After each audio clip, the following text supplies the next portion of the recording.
आज की कहानी पति पत्नी का सच्चा प्यार।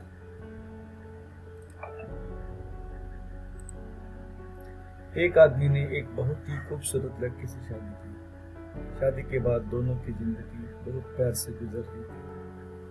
वह उसे बहुत चाहता था और उसकी खूबसूरती की हमेशा तारीफ किया करता था।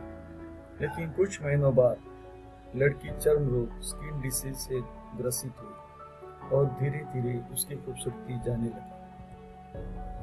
खुद को इस तरह देख उसके मन में डर समाने लगा कि यदि वह बदसूरत हो गई तो उसका पति उससे नफरत करने लगेगा और वह उसकी नफरत बर्दाश्त नहीं कर पाएगी। इस बीच एक दिन पति को किसी काम से शहर से बाहर जाना पड़ा। काम खत्म कर जब वह घर वापस लौट रहा था, उसका एक्सीडेंट में उसने अपनी दोनों आंखें खो दी। लेकिन इसके बावजूद भी उन दोनों की जिंदगी सामान्य तरीके से आगे बढ़ती रही। समय गुजरता रहा और अपने चर्म रोग के कारण लड़की ने अपनी खूबसूरती पर पूरी तरह से गवा दी। वह बदसूरत हो गई, लेकिन अंधे पति को इस बारे में कुछ भी पता नहीं था। इसलिए इसका उनके खुशहाल विवाहित जीवन पर कोई प्रभाव नहीं। वह उसे उसी तरह प्यार करता था। एक दिन उस लड़की की मौत हो गई। पति अब अकेला हो गया था। वह बहुत दुखी था। वह उस शहर को छोड़कर जाना चाहता था।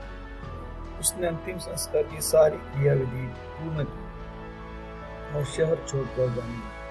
तभी एक आदमी ने पीछे से उसे पुकारा और पास आकर कहा, अब तुम बिना सहारे के कैसे चल पाओगे? इतने साल तो तुम्हारी पत्नी तुम्हारी मदद किया करती थी। पति ने जवाब दिया, दोस्त, मैं अंधा नहीं हूँ। मैं बस अंधा होने का नाटक कर रहा था, क्योंकि यदि मेरी पत्नी को पता चल जाता कि मैं उसकी बदसूरती देख सकता हूँ तो यह उससे उसके रोग से ज्यादा दर्द देता। इसीलिए मैंने इतने साल अंधे होने का दिखावा किया।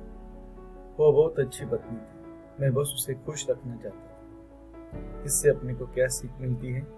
खुश रहने के लिए हमें भी एक दूसरे की कमियों के प्रति आंखें बंद कर लेनी चाहिए और उन कमियों को नजरअंदाज कर देना चाहिए।